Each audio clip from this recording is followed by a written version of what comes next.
ከመጀመራችን በፊት አንድ ጥያቄ ልጠይቅ እፈልጋለሁ እና በታማኝነት እንድትመልስልኝ እፈልጋለሁ። ምላሹ ለኔ አይደለም፣ ለራስህ ነው። አሁን በደም ውስጥ ያለውን የቴስቶስትሮን መጠን ታውቃለህ? ምናልባት ጥሩ ደረጃ ላይ ይሆናል ብለህ መገመት ሳይሆን በትክክል ያለውን ቁጥር ማለቴ ነው። ይህንን ጥያቄ መመለስ ካልቻልክ ብቻህን አይደለህም። ዛሬ በህይወት ካሉ ወንዶች 90 ከመቶ የሚሆኑት መልሱን አያውቁትም። ይህም በአጋጣሚ የሆነ ነገር አይደለም።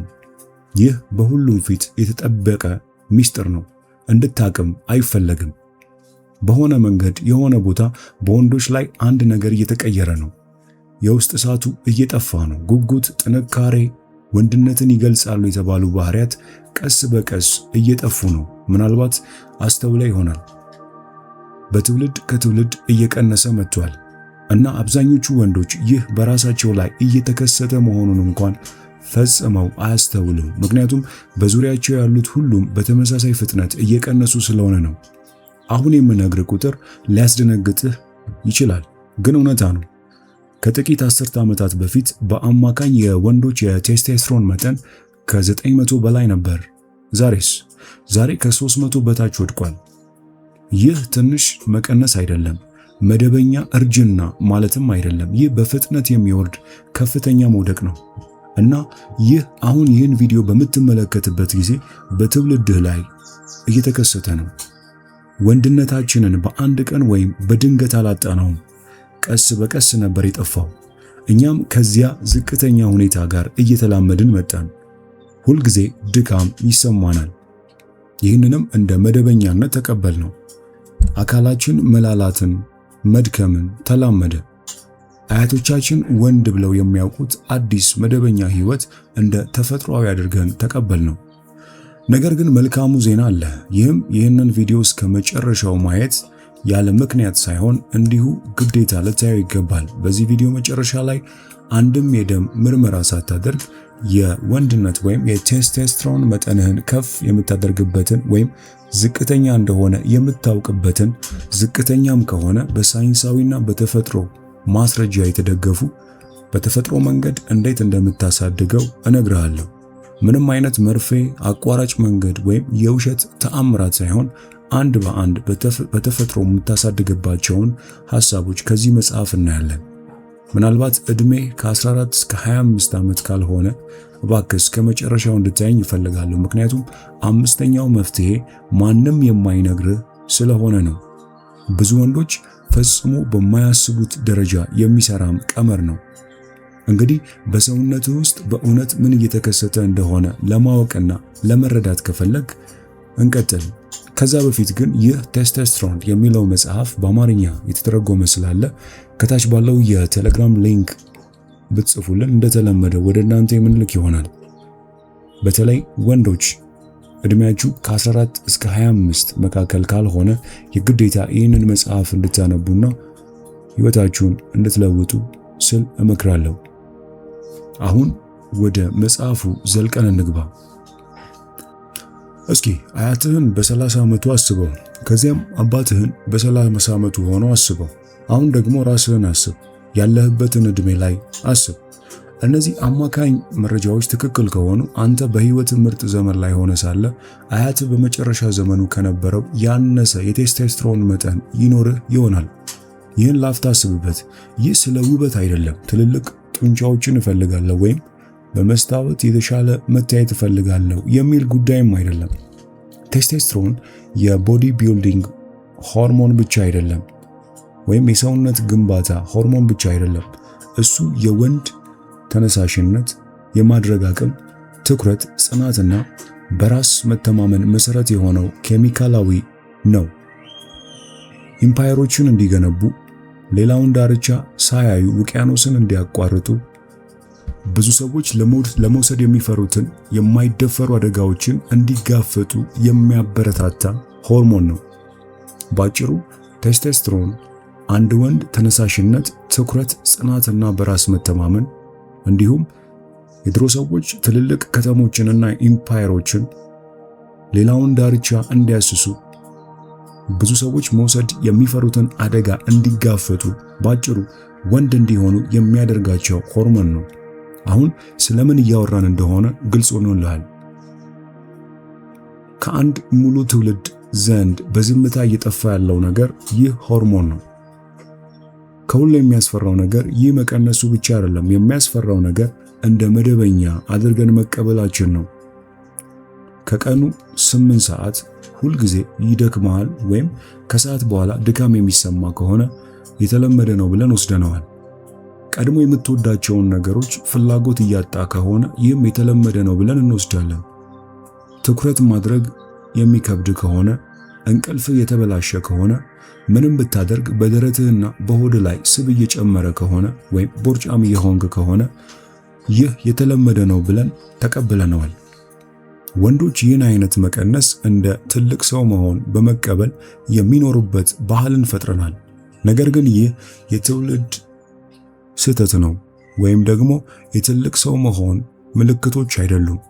ይህ የሆርሞን ችግር ነው እና ደግሞ ደስ የሚለው ዜና ሊስተካከል ይችላል። ግን ማንኛውም ነገር ከማስተካከላችን በፊት በእርግጥ የት እንደምትገኝ ማወቅ አለብህ። ስለዚህ የቴስቶስትሮንን መጠን ሲቀንስ ሰውነት የሚያሳያቸውን 6ቱን በጣም ግልጽና አስተማማኝ ምልክቶችን እንመልከት። በጥንቃቄ ተከታተል፣ ምክንያቱም ከነዚህ ውስጥ ቢያንስ አንዱ ከራስ ጋር በሚያስገርም ሁኔታ እንደሚዛመድ እርግጠኛ ነኝ። የመጀመሪያው ምልክት 1 የማይጠፋ ስብ ወይም በደረትና በሆድ። በቅርብ ጊዜ ስብ ከዚህ በፊት በማይከማችባቸው ቦታዎች ሲከማች አስተውለ ከሆነ ይህ በወገብ ዙሪያ ትንሽ ስብ ብቻ ሳይሆን የተመጣጠነ ምግብ ብትመገብም በጠንካራ ሁኔታ ስፖርት ብትሰራም በደረትህና በሆድ ላይ ለስላሳና የማይጠፋ ስብ እየተከማቸ ከሆነ በእርግጥ በሰውነት ውስጥ የሚከሰተው ይህ ነው። በሰውነት ውስጥ ብዙ ስብ ሲከማች አሮማቴዝ የሚባል ኤንዛይም እንዲመረት ያደርጋል። ይህ ኤንዛይም ብዙ ሰዎች የማያውቁትን አንድ ጠንካራ ተጽዕኖ አለው። የቴስቶስትሮን ሆርሞን ወደ ኤስትሮጂን ወይም የሴቶች ዋና የጾታ ሆርሞን ይቀይረዋል። ላፍታይን አስብ። የራስን የሰውነት ስብ የቴስቶስትሮንን መጠን በመቀየር በሰውነት ውስጥ የሆርሞን ሚዛን እየቀየረ ሊሆን ይችላል። ስብ በጨመረ ቁጥር አሮማቴዝ ያልነው ኢንዛይም በጨመረ ቁጥር ተጨማሪ ቴስቶስትሮን ወደ ኤስትሮጂን ወይም የሴቶች ዋና የጾታ ሆርሞን ይቀየራል። ከዚያም ስብ በደረት በሆድና በሌሎች ቦታዎች የበለጠ ሊከማች ይችላል። አውቃለሁ ይህ መጥፎ ዜና ነው። ዝቅተኛ ቴስቶስትሮን ስብ እንዲጨምር ያደርጋል። ስብ ሲጨምር ደግሞ የቴስቶስትሮን መጠን የበለጠ ይቀንሳል፣ እንዲሁም ዑደቱ ያለማቆም ይቀጥላል። በተቃራኒው ጤናማ የቴስቶስትሮን መጠን ያለው ሰው ሰውነቱ የተከማቸ ስብን ለኃይል እንዲጠቀም የሚረዱ ኃይሎችን ይደግፋል። ስለዚህ ብዙ ጊዜ እንደ ተፈጥሮ ቀጭንና የተጠናከረ አካል ይኖረዋል። ይህ ምግብ ብቻ አይደለም፣ የሆርሞን ሚዛንንም አስፈላጊ ሚና አለው። በመስታወት ውስጥ እያየ የሚያስጨንቅ ለውጥ ካለ ሰውነት የሚልከው መልእክት እየሰጠ ሊሆን ይችላል። አሁን ወደ ሁለተኛው ምልክት ቁጥር 2 እንሂድ። ይህም የማይመለሰው ኃይል የምንለው ነው። ይህ በጣም አስቸጋሪ ምልክት ነው፣ ምክንያቱም በመጀመሪያ ሲታይ ምክንያቱ ግልጽ አይመስልም። ስለዚህ ብዙ ወንዶች አያስተውሉትም። በሌሊት ከ7 እስከ 8 ሰዓት የምትተኛ ከሆነ በአጠቃላይ ጤናማ ምግብ ትመገባለህ። ታመህም አይደለም፣ ነገር ግን ቀኑን ሙሉ ራስህን እየጎተትክ እንደምትሄድ ይሰማሃል። ከባድ ስራ ባታደርግም ንቁ መሆን ብቻ እንኳን አድካሚ ይሆንብሃል። ለዚህ ሁኔታ ስም አለው። ከዝቅተኛ የቴስቶስትሮን መጠን ጋር የተያያዘ ረጅም ጊዜ የሚቆይ ድካም ወይም ክሮኒክ ፊቲግ። ይህም በጣም ከሚታዩ ምልክቶች አንዱ ቢሆንም ብዙ ጊዜ ችላ የሚባል ነው። ለምን ብዙ ሰዎች በጂም ውስጥ የቴስቶስትሮን መጠናቸውን ለማሻሻል እንደሚፈልጉ ታስባለህ? ይህ ስለ መስታወት ውስጥ መልክ ብቻ አይደለም፣ ስለ ኃይል ነው። እውነተኛ የሚቆይ አካላዊና አእምሮአዊ ኃይል።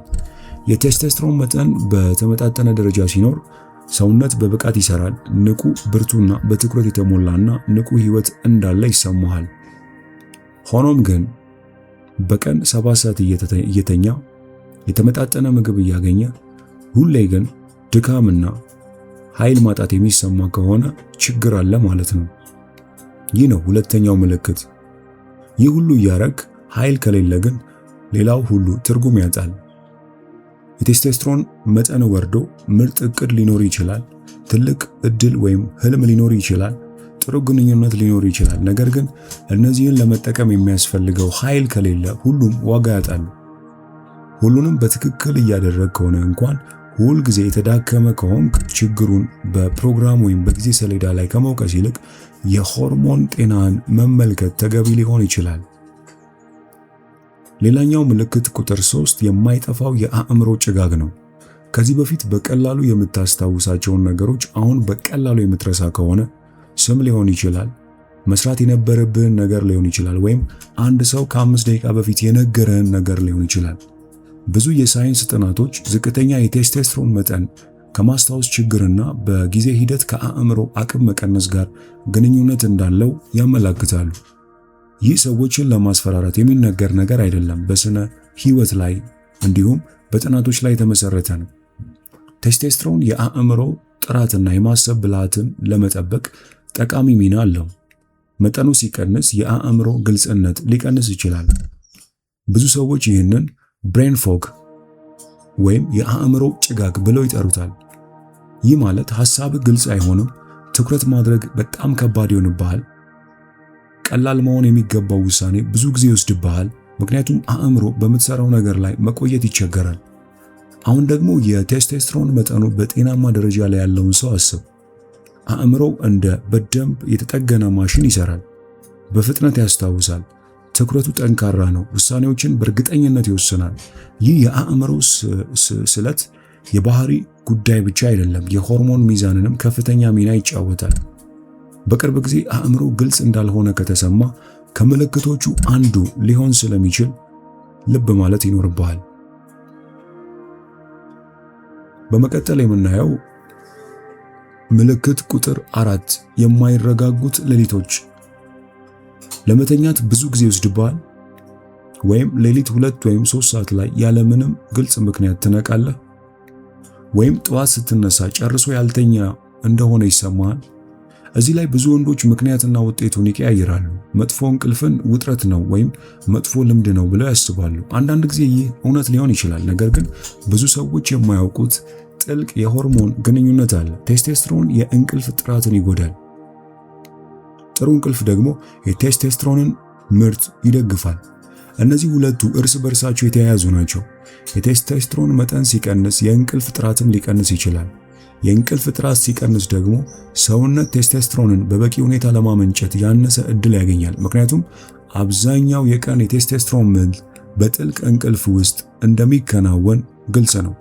ስለዚህ ለመተኛት ረጅም ጊዜ የሚፈጅብህ ከሆነ፣ በሌሊት ያልተለመደ ሰዓት የምትነቃ ከሆነ፣ ወይም ጠዋት ስትነሳ ታድሰ ከመነሳት ይልቅ በድካም የተሞላ ከሆነ ይህ እንደ እርጅና ብቻ አትመልከተው።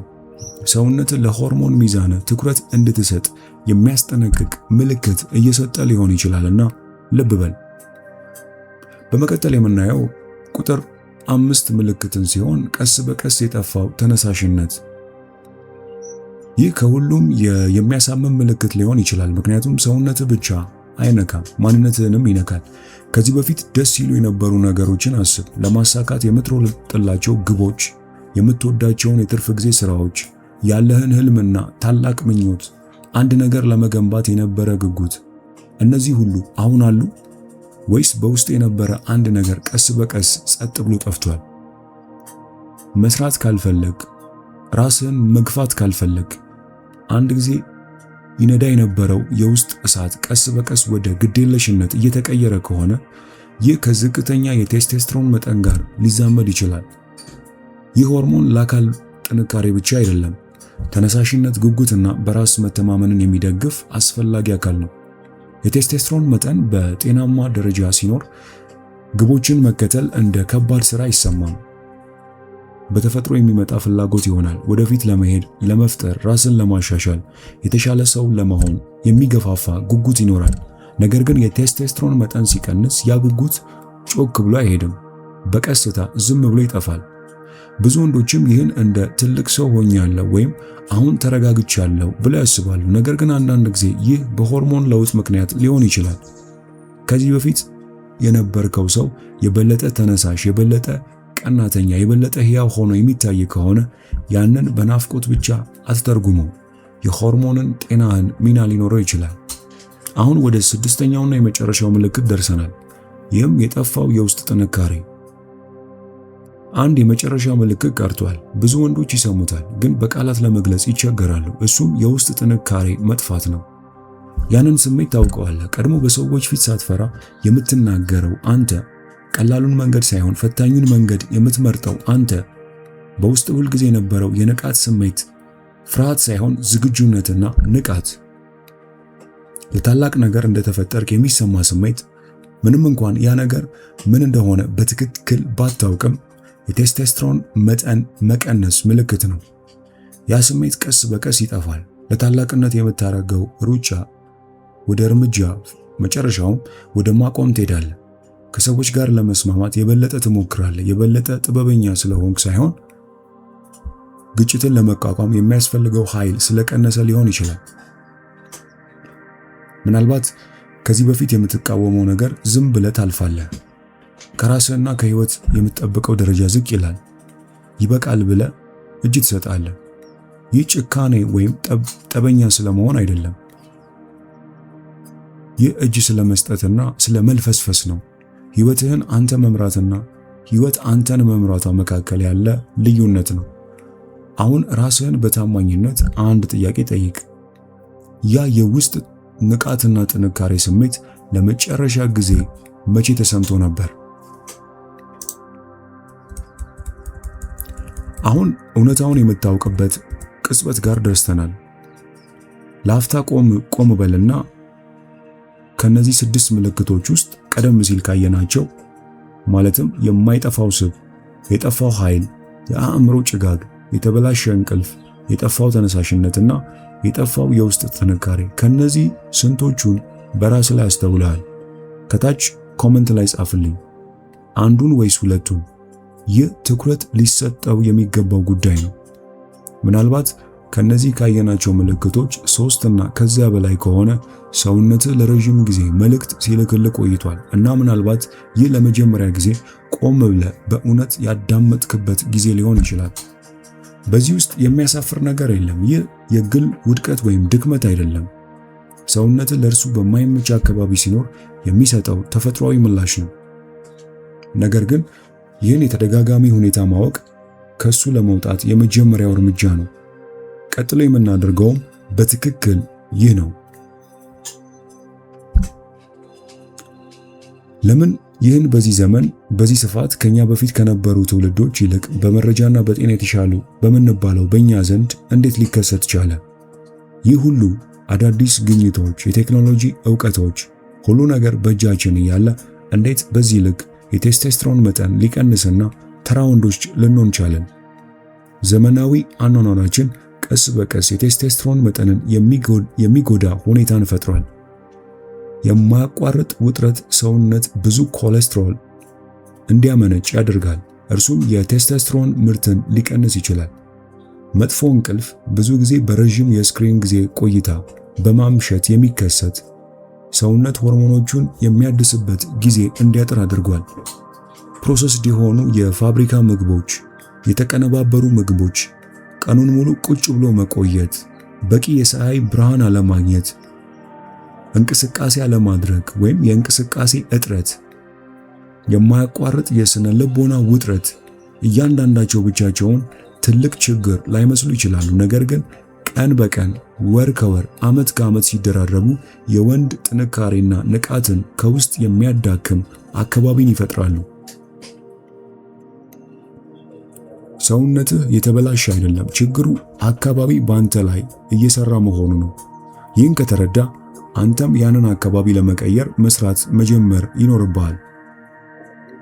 አሁን ከ100 ዓመት በፊት የነበረ አንድ ወንድና የዛሬ አንድ ወንድ የሚኖሩትን የዕለት ተዕለት ሕይወት አወዳደር። እሱ ለመጓዝ ብዙ ይራመድ ነበር። አንተ ለመጓዝ ቁጭ ብለህ ትጓዛለህ። እሱ አካላዊ ጥንካሬን በተፈጥሮ የሚገነቡ ስራዎችን ይሰራ ነበር። አንተ 9 ሰዓት ሙሉ በጠረጴዛ ፊት ቁጭ ብለህ ትሰራለህ። ከዚያም ተጨማሪ ሰዓታት ሶፋ ላይ ትቀመጣለህ። እሱ ፀሐይ ስትጠልቅ ይተኛል። ሌላ የሚያደርገው ብዙ ነገር የለም። አንተ ግን እስከ ምሽቱ 7 ሰዓት ድረስ የሚያበራ የስልክ ወይም የኮምፒውተር ስክሪን ላይ ትቆያለህ። ይህም አእምሮ ለጥልቅ እንቅልፍና ለሆርሞን ምርት መዘጋጀት በሚገባበት ሰዓት ብርሃን ላይ ይጋለጣል። ይህ ሁሉ የተከሰተው ወንዶች በተፈጥሮ ደካማ ስለሆኑ አይደለም። የተቀየረው የዕለት ተዕለት አኗኗራችን ነው። ነገር ግን የሰው ባዮሎጂካዊ ከዚያ ፍጥነት ጋር ገና አልተላመደም። የሰው ዝግመተ ለውጥ እንደ ቴክኖሎጂ ፈጣን አይደለም። ሆርሞኖች ገና ለዚያ አሮጌ ዓለም በተጻፉ መመሪያዎች መሰረት እየሰሩ ነው።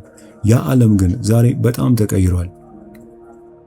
ከዚህ ውይይት ውስጥ በጣም ተስፋ የሚሰጠው ነገር ይህ ነው። ችግሩ የዘመናዊ ወንድነት የማይፈታ ውድቀት ቢሆን ኖሮ ከመቀበል በስተቀር የምናደርገው ነገር አልነበረም። ግን እንዲህ አይደለም።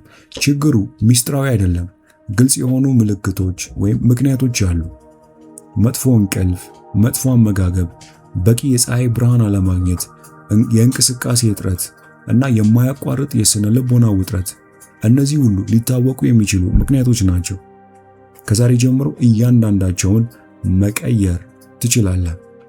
ቀጥሎ የምናየው እነሱን እንዴት መቀየር እንደምትችል ይሆናል። የጠፋውን እንዴት መልሰን እንገንባ። አሁን ደግሞ ያንን ጥንካሬ እንዴት መልሰን ማግኘት እንደምንችል እንነጋገር። እነዚህ የውሸት ታምራት ወይም ፈጣን መፍትሄዎች አይደሉም። እነዚህ ሰውነትህ በተፈጥሮ የቴስቶስትሮን ምርትን እንዲደግፍ የሚረዱ በሳይንስና በባዮሎጂ ላይ የተመሰረቱ መሰረታዊ ልምዶች ናቸው። አንደኛ፣ ጥልቅና ተከታታይ እንቅልፍን ቅድሚያ ስጥ።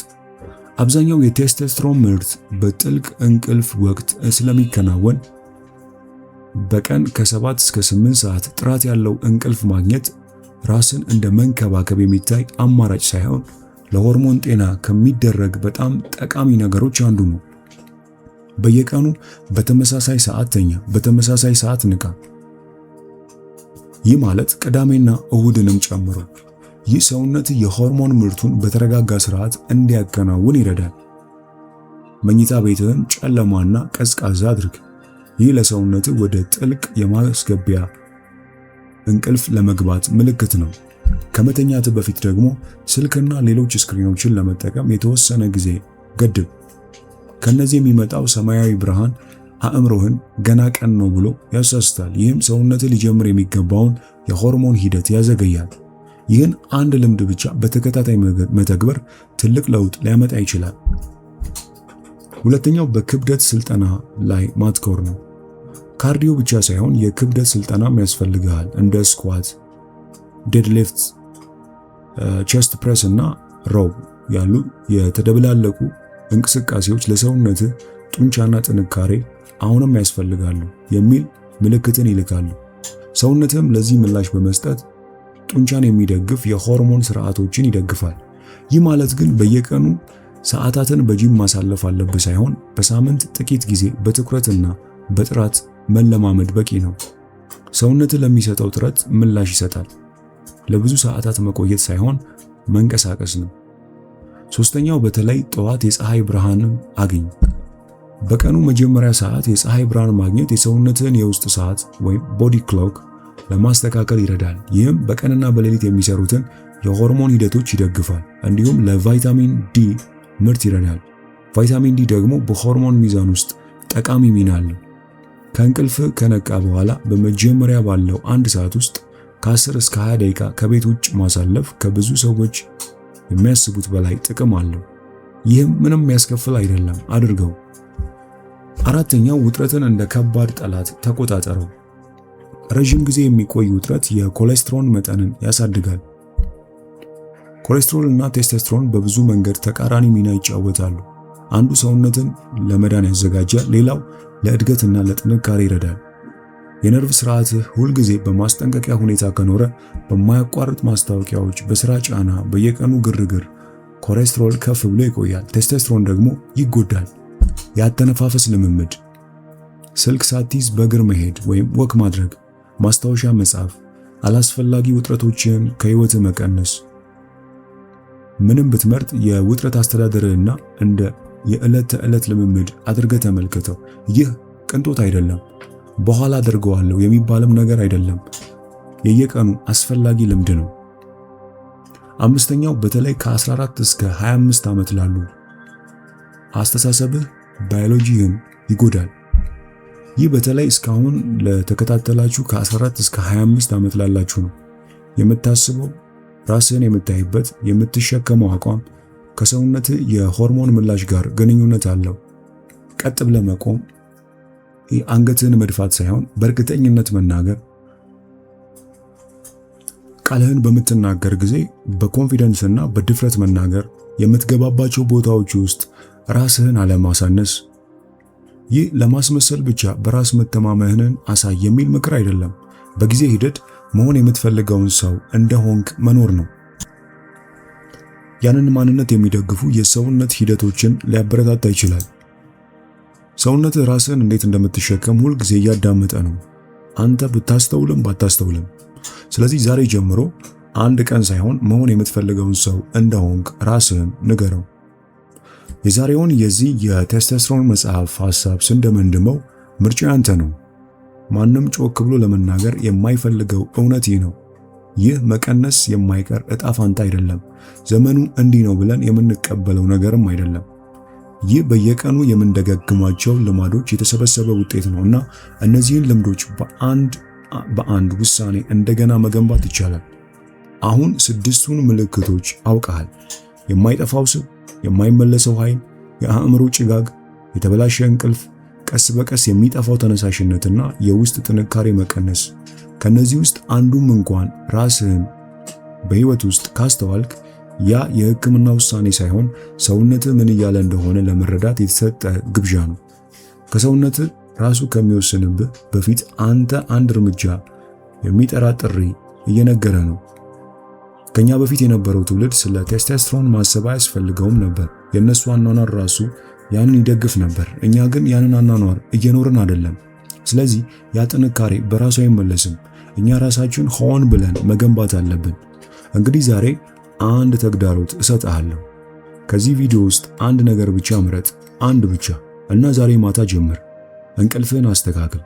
ከባድ ክብደትን ማንሳት ጀምር። ጂም ተመዝገብ። ወይም ነገ ጠዋት ስልክህን ከመንካት በፊት ወደ ውጭ ውጣና የጠዋቷን አዲስ ፀሐይ አጣጥማት። ትንሽ ነው፣ ግን በዓላማ የተደረገ እርምጃ ለውጥ ያመጣል። የውስጥህን እሳት እንደገና የሚያቀጣጥለው፣ ሞቲቬሽንህን የሚያመጣው እንዲህ ያሉ ተራ የሚመስሉ የዕለት ተዕለት ተግባሮችና ልማዶች ናቸው። ይህ ቪዲዮ ቢያንስ በትንሹም ቢሆን ዓይንህን ከፍቶልህ ከሆነ ላይክ አድርግ። ይህን አስደናቂ የእውቀት ቤተሰብ ደግሞ ሰብስክራይብ በማድረግ ተቀላቀለን። ከ6ቱ ምልክቶች ውስጥ የትኛው በጣም ራስህን እንዳስታወሰ በኮመንት አጋራኝ። ወይም ስለዚህ ጉዳይ ያለህን የበለጠ ሐሳብ ከታች ባለው የኮመንት ሐሳብ መስጫ ላይ ልታጋራን ትችላለህ። ምክንያቱም የዚህ ቪዲዮ ዓላማ መረጃ መስጠት ብቻ አይደለም። ዓላማው ከዚህ ቪዲዮ በኋላ ተነስተህ ሰውነትህ እንድትሆን፣ ተፈጥሮ የፈለገውን ሰው እንደገና እንድትሆን ነው። በሚቀጥለው ቪዲዮ እንገናኛለን። የመጨረሻ ሐሳቤ ከመሄድ በፊት ከዛሬ የተነጋገርነው ሁሉ የሚያጠቃልል አንድ ነገር አስታውስ። ይህ ሁሉ በአንድ ሌሊት አልተከሰተም እና በአንድ ሌሊትም አይስተካከልም። ኃይላቸውን፣ ትኩረታቸውንና ተነሳሽነታቸውን የሚመልሱ ወንዶች ሚስጥራዊ ዘዴ ያገኙ ሰዎች አይደሉም።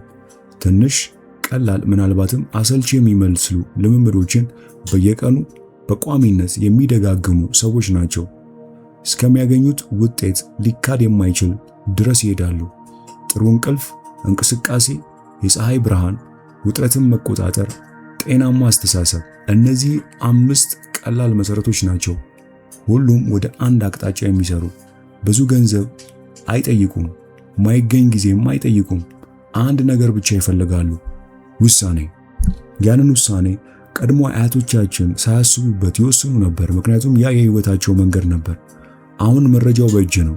ከዚህ በኋላ የቀረው ብቸኛው ያልተጻፈው ምዕራፍ በዚህ መረጃ ምን እንደምታደርግ የምትወስነው አንተና አንተ ብቻ ነህ።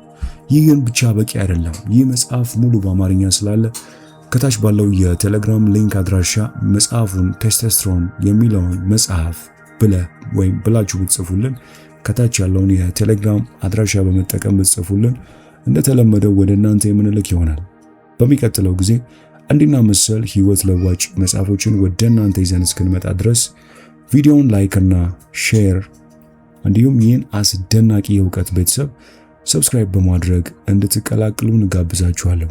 በሚቀጥለው ጊዜ እንዲና መሰል መጽሐፎችን ወደ እናንተ ይዤ የምመጣ ይሆናል። እስከዛው ግን ቸርን ሰንብት።